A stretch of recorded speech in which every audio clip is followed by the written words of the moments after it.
നമസ്കാരം. റാഫ്റ്റ് പോഡ്കാസ്റ്റിൻ്റെ പുതിയൊരു എപ്പിസോഡിലേക്ക് അവർക്കും സ്വാഗതം. റൗണ്ട് ഓഫ് 32-ൽ ഇന്ന് 3 മത്സരങ്ങളുണ്ട്. ബ്രസീൽ വേഴ്സസ് ജപ്പാൻ മത്സരം ഓൾറെഡി നമ്മളതിൻ്റെ വിശകലനം പറഞ്ഞതാണ്. ഇനി ബാക്കി 2 കളികൾ Germany versus Paraguay, Netherlands versus Morocco. അപ്പം കളിയെക്കുറിച്ച് വിശദമായിട്ട് സംസാരിക്കാൻ നമ്മോടൊപ്പം കളി നിരീക്ഷകൻ ഷിയാബ് സാർ ഉണ്ട്. Welcome Shiyab sir. അപ്പോൾ ഇന്നത്തെ കളി ജർമ്മനി വേഴ്സസ് പരാഗ്വേ, അതുപോലെ തന്നെ നെതർലൻഡ്സ് വേഴ്സസ് മൊറോക്കോ, ഈ 2 കളികളിൽ ഒരു കിടിലൻ പോരാട്ടം ഏതാണ്? സംശയം തന്നെ നെതർലാൻഡ്സ് മൊറോക്കോ ആണ്. ഒരു സംശയമില്ലല്ലോ. തീർച്ചയായിട്ടും അതായിരിക്കും ഇന്നത്തെ ഒരു തീപ്പൊരി കളി. അപ്പോൾ നമ്മൾ ആദ്യത്തെ കളിയും തുടങ്ങാം. 2 മണിക്ക്, പുലർച്ചെ 2 മണിക്ക് ജർമ്മനി വേഴ്സസ് പരാഗ്വേ കളിയുണ്ട്.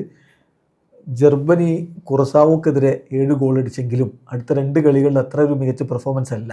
ഇക്കഡോറിനെതിരെ ജസ്റ്റ് യുണ്ടാവിൻ്റെ അവസാനത്തെ ഗോൾ രക്ഷപ്പെട്ടതാണ്.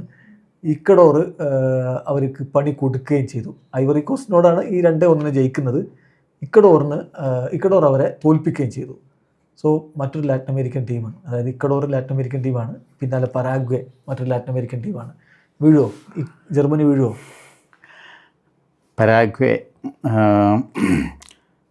മുമ്പ് ടൂർണമെൻറ്റുകളിലൊക്കെ, വേൾഡ് കപ്പിലൊക്കെ ഒരുപക്ഷെ പരാഗ്വേ കൂടുതൽ ഗോൾ അടിക്കുന്ന ടീമൊന്നുമല്ല, പക്ഷെ എങ്ങനെയെങ്കിലും ടീമുകളെ ഡിഫെൻഡ് ചെയ്തിട്ടൊക്കെ നിർത്തുന്ന ടീമാണ്. എസ്പെഷ്യലി ഇത് ലാറ്റിൻ അമേരിക്കയിലാണ് ടൂർണമെൻറ്റ്, അമേരിക്കയിലാണ് നടക്കുന്നതുള്ളതുകൊണ്ട് തന്നെ സ്വാഭാവികമായിട്ട് അതുമായി ബന്ധപ്പെട്ടൊരു കോൺഫിഡൻസ് ഉണ്ടായേക്കാം. പക്ഷേ ജർമ്മനി സ്വാഭാവികമായിട്ട് 3ാമത്തെ കളിയിലേക്ക്, ആദ്യ റൗണ്ടിലേക്ക് നമ്മൾ തുടക്കത്തിൽ വന്ന പോലെയല്ല. ആദ്യത്തെ കളിയിൽ 7-1 കുറസായിട്ട് കളിച്ചപ്പോൾ ശരിക്കും ഒരു ചാമ്പ്യൻ ടീമിനെ പോലുള്ള പെർഫോമൻസാണ് കളിച്ചത്. 3ാമത്തെ കളിയിലേക്ക് വന്നപ്പോൾ എനിക്കൊരു കോംപ്ലക്സ്, അവർക്കിടയിൽ തന്നെ ഒരു ഡ്രസ്സിംഗ് റൂമിലുള്ള ഒരു ചെറിയൊരു ഭിന്നതയൊക്കെ ഉണ്ടായിരുന്നു, അഭിപ്രായ പ്രകടനങ്ങളൊക്കെ ഉണ്ടായിരുന്നു. കളി കഴിഞ്ഞിട്ടുള്ള സംസാരങ്ങളിൽ കിമ്മിച്ച് ഒന്ന് പറഞ്ഞു, അതേപോലെ വേറൊന്ന് പറഞ്ഞു എന്നുള്ളതാണ്. അപ്പോൾ സ്വാഭാവികമായിട്ട് എന്താ പറയുക, കളിയിൽ ഇപ്പോൾ ജർമ്മനിയെ സംബന്ധിച്ചിടത്തോളം ഇങ്ങനെയുള്ള സിറ്റുവേഷൻസ് ഹാൻഡിൽ ചെയ്തൊരു പരിചയമുണ്ട്. ഈ പരാഗ്വേ എന്ന് പറയുന്ന ടീമിനെ സംബന്ധിച്ചിടത്തോളം മറികടക്കാൻ ഒരു ചലഞ്ച് എന്നുള്ള രീതിയിൽ വലിയൊരു ബുദ്ധിമുട്ടാകുമെന്ന് എനിക്ക് തോന്നുന്നില്ല. ഒരു പക്ഷേ ഇപ്പോൾ ഇതിൽ നിന്നുള്ള കുറച്ച് പാഠങ്ങൾ, തെറ്റുകൾ എന്നുള്ള ചില സംഭവങ്ങളൊക്കെ ഒരു പക്ഷേ അതിൽ നിന്നുള്ള എക്സ്പീരിയൻസിൽ നിന്നുള്ള കാര്യങ്ങളൊക്കെ പഠിച്ചിട്ടുണ്ടാവാം. ആ രീതിയിലൊക്കെ ഒരു പക്ഷേ പരാഗ്വേ, പക്ഷേ ജർമ്മനിയെ പിന്നെ റൗണ്ട് ഓഫ് 16ലേക്ക് വരുമ്പോൾ വേറെ വെല്ലുവിളികളൊക്കെ അവിടെ നിൽക്കുന്നുണ്ടെന്നുള്ളതാണ്. ഫ്രാൻസ് ആയിരിക്കും റൗണ്ട് ഓഫ് 16 വരുന്നെന്നുള്ളതാണ്. അപ്പോൾ ഈ പരാഗ്വേയുള്ള കളി എനിക്ക് തോന്നുന്നു വലിയൊരു വെല്ലുവിളിയാകും എന്ന് എനിക്ക് തോന്നുന്നില്ല ജർമ്മനിയെ സംബന്ധിച്ചിടത്തോളം. മറികടക്കുന്നാണ് എനിക്ക് തോന്നുന്നത്. പൊതുവെ ഈ ഫാൻസ് പറഞ്ഞൊരു കാര്യം, ഷോൾട്ടർ ബാക്കിൻ്റെ പോക്ക് ടീമിനൊരു തിരിച്ചടിയാണ്. റൂഡിഗറെ കൊണ്ടൊന്നും കൂട്ടിയാൽ കൂടൂലെന്നാണ് അങ്ങനെ ഒരു ഫീൽ. ഇപ്പോൾ അവരുടെ ഡിഫൻസിൽ ഇപ്പം തായും റൂഡിഗറും ആയിരിക്കും ഇനിയിപ്പോൾ സെൻട്രൽ ബാക്കുമാരുടെ റോളിലുണ്ടാവുക. കിമ്മിച്ചും റൗമും 2 വർഷങ്ങളിലായിട്ട് ഇറങ്ങും. അപ്പോൾ ഇതൊരു പ്രശ്നമാവുമോ ഇനിയിപ്പം ഷോൾട്ടർ ബാക്കിൻ്റെ പോക്ക്? ഷോൾട്ടർ ബാക്കിൻ്റെ ഒരു പ്രസൻസ് നമ്മൾ കളിയിലൊക്കെ നല്ല കാണുന്നുണ്ടായിരുന്നു. അപ്പോൾ നമ്മൾ എന്താ പറയുക, ഇപ്പോൾ കഴിഞ്ഞ കളിയിൽ ഗോൾ അടിച്ചിട്ടുണ്ടായിരുന്നു. ഷോൾബക്ക് ഗോൾ അടിച്ച്, അതേപോലെ തന്നെ ഉള്ള പെർഫോമൻസ് നല്ല രീതിയിലുള്ള ഒരു കോൺട്രിബ്യൂഷൻ ഉണ്ടായിരുന്നു എന്നുള്ളതാണ്. റൂഡിഗറിലേക്ക് വരുമ്പോൾ റൂഡിഗർ ഒന്നുകൂടി എന്താ പറയുക, എനിക്ക് തോന്നുന്നത് ഒരു വൈകാരികമായിട്ടുള്ള ഒരു തലത്തിലേക്ക് ചിലപ്പോൾ എന്താ പറയുക ഡിഫൻസൊക്കെ രീതിയിലേക്ക് കൊണ്ടുപോകാറുണ്ട്. ഒന്നുകൂടി ഒരു കാം ഡമനറുള്ള ഒരാളാണ് ഷോൾട്ടർ ബക്ക് എന്നുള്ളതാണ്. അപ്പോൾ എങ്ങനെയാണ് ഇപ്പോൾ ഡിഫൻസിലേക്ക് നമ്മളെന്താ പറയുക, ഓരോരുത്തരുടെ എങ്ങനെയാണെന്ന് പിന്നെ ഇങ്ങനെ വരികയെന്ന് പറയാൻ പറ്റില്ല. ഈ രീതിയിൽ ഒരു പക്ഷേ റൂഡിഗർ നല്ല രീതിയിൽ പെർഫോമൻസ് വെച്ചേക്കാം, നമുക്ക് എഴുതി തള്ളാൻ പറ്റില്ല എന്നുള്ളതാണ് എനിക്ക് പറയാനുള്ളത് ഇതിൽ. അപ്പം ഇവരുടെ നമ്മുടെ യുണ്ടാവിന് അവർ പലപ്പോഴും ഉപയോഗിക്കുന്ന രീതി സബ്സ്റ്റിറ്റ്യൂട്ട് റോളിലാണല്ലോ. അതിന് പകരം അതിന് മാറ്റം വരുത്തുന്നത് നേരത്തെ ക്ലോപ്പൊക്കെ പറഞ്ഞിട്ടുണ്ടായിരുന്നു, മുസിയാലനെ മാറ്റി യുണ്ടാവിനെ സ്റ്റാർട്ട് ചെയ്യിക്കണം എന്നൊക്കെ. അത്തരത്തിലേക്കുള്ള എന്തെങ്കിലും മാറ്റങ്ങളിലേക്കൊക്കെ നെഗൽസ്മാൻ പോകുന്നു വിചാരിക്കണ്ട? തോന്നില്ല. കാരണം മുസിയാല ഒന്നുകൂടി നല്ല രീതിയിൽ എന്താ പറയുക, വളരെ ക്രിയേറ്റീവായിട്ട് നല്ല ഒരു പേസുള്ള ഒരു ഡ്രിബ്ലർ, ആ രീതിയിൽ എന്താ പറയുക ബോക്സിലേക്ക് കടക്കാനൊക്കെ കഴിയുന്ന പ്ലെയറാണ്. അപ്പോൾ ഫസ്റ്റ് ഹാഫിൽ തീർച്ചയായിട്ടും വേണമെന്നുണ്ടെങ്കിൽ ഒരു നിർണായകമായിട്ട് ലീഡ് കൊണ്ടുവരാൻ, അപ്പോൾ ഫോർവേഡ്സിനൊക്കെ നമ്മളിപ്പോൾ ഹാവേർഡ്സിനൊക്കെ ഒന്നുകൂടി നല്ല രീതിയിലൊക്കെ ഒരു ഗോൾ സപ്ലൈ ചെയ്യാനും അതേ രീതിയിൽ ഗോൾ അടിക്കണം എന്നുണ്ടെങ്കിൽ കഴിയുന്നൊരു പ്ലെയറാണ് മുസിയാല. ഉണ്ടാവിനെ സംബന്ധിച്ചിടത്തോളം ഒരു പക്ഷേ തുടക്കത്തിൽ ഇറങ്ങിയെന്നുള്ളത് സൂപ്പർ സബ് എന്നുള്ള രീതിയിൽ ഇറക്കുന്നത് തന്നെയാണ് നല്ല എനിക്ക് തോന്നുന്നത്. കാരണം ഉണ്ടാവുക ഒന്നുകൂടി ഫിസിക്കലി ഒന്നുകൂടി പക്ഷേ നമ്മളൊരു ചബ്ബിയായിട്ടുള്ള ഒരാളാണ്. അപ്പോൾ തുടക്കത്തിൽ എന്തെങ്കിലും സൂപ്പർ കുറഞ്ഞ ഷോർട്ട് ടേമിലേക്ക് നല്ല രീതിയിൽ എനർജി സ്പെൻഡ് ആ രീതിയിലേക്ക് പെർഫോം ചെയ്യുന്ന രീതിയിലേക്ക് ഉണ്ടാവിനെ ഉപയോഗപ്പെടുത്തുന്നതായിരിക്കും നല്ലതെന്നാണ് നിലവിലെ സാഹചര്യത്തിൽ എനിക്ക് തോന്നുന്നത്. അപ്പോൾ അവരുടെ മുന്നേറ്റ നിരയിൽ കായ് ഹവേർട്സ്, അതുപോലെ നമ്മുടെ ഫ്ലോറിൻ വേർട്സ്, മുസിയാല, സനെ, ഇത് തന്നെയാണ് നമ്മൾ പ്രതീക്ഷിക്കുന്നത്. തീർച്ചയായിട്ടും. അപ്പം എന്തായിരിക്കും പരാഗ്വയുടെ ഒരു ഒരു ഒരു അപ്രോച്ച് എന്ന് പറയുന്നത്? ജർമ്മനിക്കെതിരെ അപ്രോച്ച് എന്ന് പറഞ്ഞെങ്കിൽ ഒന്നുകിലും ഡിഫൻസിൽ ഊന്നിയിട്ടുള്ള കളി തന്നെയാവും കൂടുതലായിട്ടുണ്ടാവുക. കൗണ്ടർ അറ്റാക്ക് ആയിരിക്കും കൂടുതൽ ശ്രദ്ധിക്കുക എന്നുള്ളത്. അല്ല, ഡിഫൻസ് തുറന്നിട്ടുള്ളൊരു കളിയിലേക്ക് പോകാൻ സാധ്യതയില്ല. കാരണം ജർമ്മനി നമുക്കറിയാം, ഒരു ചാൻസ് കിട്ടുന്നുണ്ടെങ്കിൽ ഗോളുകൾ കൊണ്ട് വല നിറക്കുന്ന ടീമാണ് ജർമ്മനി. അപ്പോൾ അങ്ങനത്തെ ഒരു ആത്മഹത്യാപരമായിട്ടുള്ള സമീപനം എന്തായാലും പരാഗ്വെ സ്വീകരിക്കില്ല എന്ന് എനിക്ക് തോന്നുന്നത്. ഡിഫൻസ് ഒന്ന് നല്ല രീതിയിൽ സ്ട്രോങ് ആക്കിയിട്ട് കിട്ടുന്ന എന്താ പറയുക, ജർമ്മനിയുടെ വിങ്ങുകളിലൂടെ ഒക്കെ കയറിയിട്ടുള്ള കളി തന്നെ ആവും. കൗണ്ടർ അറ്റാക്കിൽ കേന്ദ്രീകരിച്ചിട്ടുള്ള കളി തന്നെ ആവും പരാഗ്വെ ഉണ്ടാവും. മാത്രമല്ല പരാഗ്വെ അത്രമാത്രം ഗോളുകൾ അടിക്കും നമ്മൾ കണ്ടിട്ടില്ല. ഇപ്പോൾ USA-ക്കെതിരെ 4-1 തോൽക്കുക ചെയ്ത്, ഒറ്റ ഗോൾ അടിച്ചത്. തുർക്കിയെക്കെതിരെ 1 ഗോൾ അടിച്ചത്.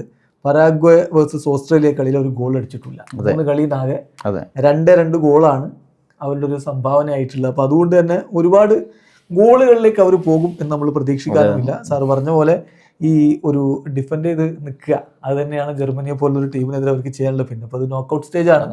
എങ്ങനെയെങ്കിലും അങ്ങ് തട്ടി പോയി പെനാൽറ്റി ഷൂട്ട് ഔട്ട് വരെയൊക്കെ എത്തിച്ചു കഴിഞ്ഞാൽ കളി വേണമെങ്കിൽ പിടിക്കാവുന്നതുമാണ്. അപ്പോൾ ആ ഒരു അർത്ഥത്തിലുള്ള ശ്രമമായിരിക്കും നടത്തുക. അപ്പോൾ ഈ കളി ആര് ജയിക്കുന്നതാണ് ഇപ്പോൾ സാറിന്? ജർമ്മനി ജയിക്കുന്ന എനിക്ക് തോന്നുന്നത്. ഈ കളി എന്തായാലും സിറ്റുവേഷൻ ഹാൻഡിൽ ചെയ്തിട്ടുള്ള ഒരു പരിചയം, എക്സ്പീരിയൻസ് ഒക്കെ ജർമ്മനിക്കാണ് കൂടുതൽ.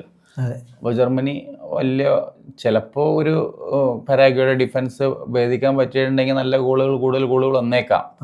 അല്ലെങ്കിൽ ഒരു പക്ഷേ നേരിയ മാർജിൻ എനിക്ക് തോന്നുന്നു ജർമ്മനി ഒരു 2 ഗോളിൻ്റെ ഒക്കെ ജയിക്കുന്ന എനിക്ക് തോന്നുന്നത്. 2 ഗോളിൻ്റെ മാർജിൻ, 2-0. അതെ 2-0. തിരിച്ച് പരാഗ്വെ അടിക്കാനുള്ള സാധ്യത കുറവാണ്. അപ്പോൾ അതുകൊണ്ട് 2-0 ജർമ്മനിയുടെ വിജയമാണ് സാറ് പ്രിഡിക്റ്റ് ചെയ്യുന്നത്. ഇനി അടുത്ത കളി നെതർലൻഡ്സ് വേഴ്സസ് മൊറോക്കോ പോരാട്ടമാണ്. ഇത് പ്രിഡിക്റ്റ് ചെയ്യാൻ അത്ര ഒരു എളുപ്പം ഉണ്ടാവില്ല എന്ന് എനിക്കറിയാം. എന്നാലും നെതർലൻഡ്സിനാണോ ആധിപത്യം എന്ന് പറയാൻ പറ്റില്ല. പക്ഷേ നെതർലൻഡ്സിനാണ് ഒരു നേരിയൊരു അഡ്വാൻറ്റേജ് ഉള്ളത്, ഒരു സ്മോൾ എഡ്ജ് നെതർലൻഡ്സ്. മൊറോക്കോ വളരെ സ്ട്രോങ് ആയിട്ടുള്ള വരവാണ് അറിയിച്ചിട്ടുണ്ടായിരുന്നത് ബ്രസീലിനായിട്ടുള്ള കളിയിലും ഒക്കെ. അപ്പോൾ ചെറിയ 3ാമത്തെ കളിയിലേക്ക് ഒരു 10 റൗണ്ടുകളിൽ ചെറിയ രീതിയിലുള്ള ഒരു പ്ലെയിനൊക്കെ വന്നിട്ടുണ്ടെങ്കിലും പക്ഷേ അവർക്ക് നോക്കൗട്ട് സ്റ്റേജിലേക്ക് അവർ തീർച്ചയായിട്ടും അവർ പ്രിപ്പയർഡ് ആയിരിക്കും നല്ല രീതിയിൽ. എസ്പെഷ്യലി ഇനിയിപ്പോൾ നെതർലൻഡ്സ് നല്ല ടീമുണ്ട്. അപ്പോൾ നെതർലൻഡ്സിനായിട്ട് എങ്ങനെ കളിക്കുക എന്നുള്ളതിനെ കുറിച്ച് നല്ലൊരു ധാരണ അവർക്കുണ്ടാകും. മറുഭാഗത്ത് നെതർലൻഡ്സ് നല്ല ഫോമിലാണ്. ഒരു ബ്രസീലിനെ കൊണ്ട് പറഞ്ഞ പോലെ തന്നെയാണ് ആദ്യ മത്സരത്തിന് ഗ്രാജുവലി നല്ല രീതിയിലുള്ള ഗ്രോത്ത്. നമ്മളത് എല്ലാ മേഖലയിലും നമ്മൾ കണ്ടു. ഇപ്പോൾ ഡിഫൻസ് ആണെങ്കിൽ സെറ്റാണ് ഓൾറെഡി. അതേപോലെ തന്നെ ഇപ്പോൾ മിഡ്ഫീൽഡും അതേപോലെ തന്നെ അവരെ അറ്റാക്കിംഗ് ലൈനുമായി ഫ്രണ്ടുമായി ബന്ധപ്പെട്ടുണ്ടായിരുന്ന കുറേ ആശങ്കകൾ ഉണ്ടായിരുന്നു. അതൊക്കെ ഇപ്പോൾ നിലവിൽ ഇപ്പോൾ 3ാമത്തെ കളി ആദ്യ റൗണ്ട് മത്സരം കണ്ടപ്പോൾ കഴിഞ്ഞപ്പോൾ ശരിയായിട്ടുണ്ട് എന്നുള്ളതാണ്. അതുപോലെ ഗോൾ അടിക്കുന്നുണ്ട് എന്നുള്ളതാണ്. അപ്പോൾ അതെങ്ങനെയാണ് എനിക്ക് തോന്നുന്നത്, ഇപ്പോൾ ഈ പൊസഷൻ കൂടുതലായിട്ട് എന്താ പറയുക നെതർലൻഡ്സിൻ്റെ ഭാഗത്തു നിന്നുള്ള ആ ഒരു പൊസഷനും കളിയും അതേപോലെ തന്നെ മൊറോക്കൻ ഡിഫൻസും തമ്മിലുള്ളതായിരിക്കും എനിക്ക് തോന്നുന്നത്.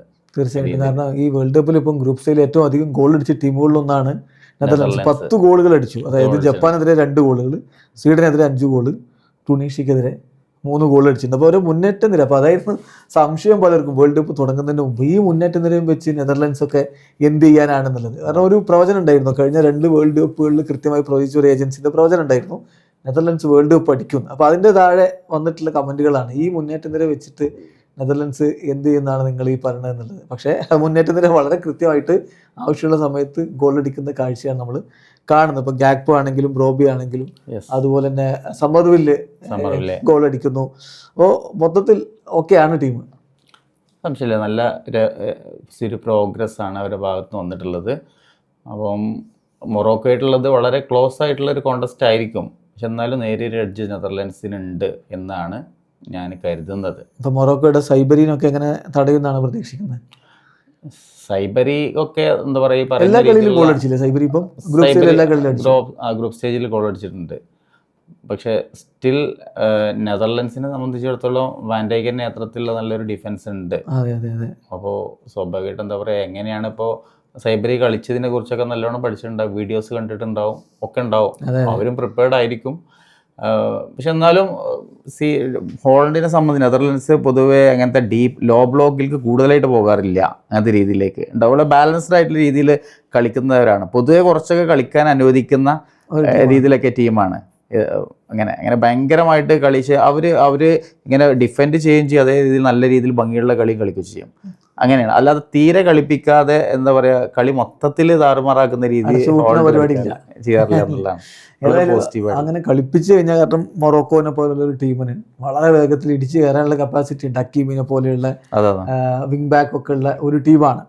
അപ്പോൾ അതുപോലെ തന്നെ ഇപ്പം ബ്രൈൻ ഡയസ്, സൈബരി, പിന്നെ എൽ ഖന്നൂസ്, അതുപോലെ എൽ കാബി, ഇങ്ങനെയുള്ള കിടലൻ മുന്നേറ്റ നിര അവർക്കുണ്ട്. മധ്യനിരയിലാണെങ്കിൽ ഇപ്പം ഐനോയി, അമ്രബാത്ത് ഇവരൊക്കെ വേണമെങ്കിൽ ഇറങ്ങും. അപ്പം മൊത്തത്തിൽ നോക്കുകയാണെങ്കിൽ മികച്ച രൂപത്തിലുള്ള ഒരു ടീം മറുഭാഗത്തുണ്ട്. ഇപ്പോൾ നമ്മൾ പ്രതീക്ഷിക്കുന്ന ഒരു കട്ടക്ക് പോരാട്ടമാണല്ലോ. അപ്പോൾ സാറിൻ്റെ ഒരു പ്രഡിക്ഷൻ എന്താണ് ഇതിൽ? രണ്ട് തരത്തിലേക്ക് വന്നൊക്കെ മൊറോക്കോ ചിലപ്പോൾ ഒരു പക്ഷേ ഷൂട്ടൗട്ടിലേക്ക് വരെ ഈ കളി പോയേക്കാന്നുള്ളത് എനിക്ക് തോന്നുന്നുണ്ട്. അപ്പോൾ ഈ വേൾഡ് കപ്പിൽ ആദ്യത്തെ ഷൂട്ടൗട്ട് ആവുമോ? ഷൂട്ടൗട്ട് ആവാൻ സാധ്യതയുണ്ട്. നെതർലൻഡ്സിന് അർജന്റീന വിജയിക്കുന്നുണ്ടെങ്കിൽ തന്നെ ഒരൊറ്റ ഗോളിനൊക്കെ വിജയിച്ചെങ്കിലായി എന്നുള്ളതാണ്. ചിലപ്പോൾ മറുഭാഗത്ത് രണ്ട് രീതിയിൽ ഇതിപ്പോൾ നമുക്കൊന്ന് പ്രഡിക്റ്റ് ചെയ്യാൻ പറ്റാത്ത അവസ്ഥയാണ്. കാരണം ചിലപ്പോൾ ഇങ്ങനെ വരാമെന്ന് വെച്ചെങ്കിൽ ഇപ്പോൾ ഈ ടീമുകളും കളിച്ചിട്ടുണ്ടെന്നുണ്ടെങ്കിൽ അങ്ങോട്ടും ഇങ്ങോട്ടും തിരിച്ചുള്ള ഗോളുകൾ വന്നേക്കാം. 2, 3 അല്ലെങ്കിൽ 4 അങ്ങനെയുള്ള സ്കോർ ലൈനുകൾ വരാൻ ചിലപ്പോൾ. അല്ലെങ്കിൽ ചിലപ്പോൾ ഇങ്ങനെ വളരെ ഒരു രണ്ട് ടീമും നമ്മളൊരു ഡീപ്പ് ബ്ലോക്കിലേക്ക് പോയിട്ടുണ്ടെങ്കിൽ ചിലപ്പോൾ ഒരു ഗോളിൻ്റെ മാർജിനൊക്കെ ഏതെങ്കിലും ടീം വരുമ്പോൾ വന്നേക്കാം. അല്ലെങ്കിൽ ചിലപ്പോൾ എക്സ്ട്രാ ടൈം പോയിട്ടുണ്ടെന്നുണ്ടെങ്കിൽ ടൈപ്പ് ഷൂട്ടൗട്ടിലേക്ക് വന്നേക്കാം. അങ്ങനെയൊക്കെയുള്ള സാധ്യതകളുള്ള കളിയാണ്. എന്തിനും സാധ്യതകളുണ്ട്. അതായത് സാറ് പറഞ്ഞതെന്ന് പറഞ്ഞാൽ ആദ്യം ഇപ്പോൾ ഒരു ഗോൾ അടിച്ചു കഴിഞ്ഞാൽ മറ്റേ ടീം ഡിഫൻസ് വിട്ട് അവർ അറ്റാക്ക് തിരിച്ചടിക്കാൻ ചെയ്യും. അപ്പോൾ ഇവിടെ ഓപ്പൺ അപ്പ് ആവും. മേ ബി 2 or 3 ഗോളുകളൊക്കെ വരാം. അങ്ങനെ വരാം. അതല്ല, ഗോളുകൾ വരുന്നില്ലെങ്കിൽ വരുകയില്ല. അതായത് രണ്ട് ടീമിനും ഒരു ഓപ്പണിംഗ് കിട്ടിയില്ലെങ്കിൽ മാക്സിമം ഇതിങ്ങനെ എറർ കുറച്ച് അല്ലെ 90 മിനിറ്റ് എത്തിക്കാനായിരിക്കും ശ്രമിക്കാം. അപ്പോൾ രണ്ടും സംഭവിക്കാം. എന്നാലും ഒരു പ്രഡിക്ഷൻ അത് പറയണല്ലോ നമുക്ക്. ഒരു ഗോള് ഞാൻ ആഗ്രഹിക്കുന്ന നെതർലാൻഡ്സ് അഡ്വാൻസ് ചെയ്യണം എന്നുള്ളതാണ്. അപ്പോൾ പറയുന്നപ്പോൾ ഒരു ഗോളിന്റെ മാർജിൻ നെതർലാൻഡ്സ് അഡ്വാൻസ് ചെയ്യുന്നതാണ്. അപ്പോൾ ഒറ്റ ഗോളിന് 1-0 ആവാം. പറഞ്ഞ പോലെ 2-1 ചിലപ്പോൾ അങ്ങനെ വരാം. 1-0 അല്ലെങ്കിൽ 2-1 സാറ് പറയുന്നത്. സോ നെതർലൻഡ്സ് വിജയിക്കും എന്നാണ് അദ്ദേഹം പറഞ്ഞത്. ആദ്യ കളിയിൽ അധികം സംശയങ്ങളൊന്നും ഇല്ലാതെ നമ്മുടെ ജർമ്മനി വിജയിക്കും തന്നെ പറഞ്ഞിട്ടുണ്ട്. അത് 2 ഗോൾ മാർജിനിൽ ജർമ്മനി വിജയിക്കുന്നു. ഈ കളിയിൽ 2-1 അല്ലെങ്കിൽ 1-0 നെതർലൻഡ്സ് വിജയിക്കുന്നതാണ് പ്രഡിക്ഷൻ. ബാക്കി ഇതിൻ്റെ റിസൾട്ട് എന്താണെന്നുള്ളത് നമുക്ക് നാളെ വിശദമായിട്ട് തന്നെ ഡിസ്കസ് ചെയ്യാം.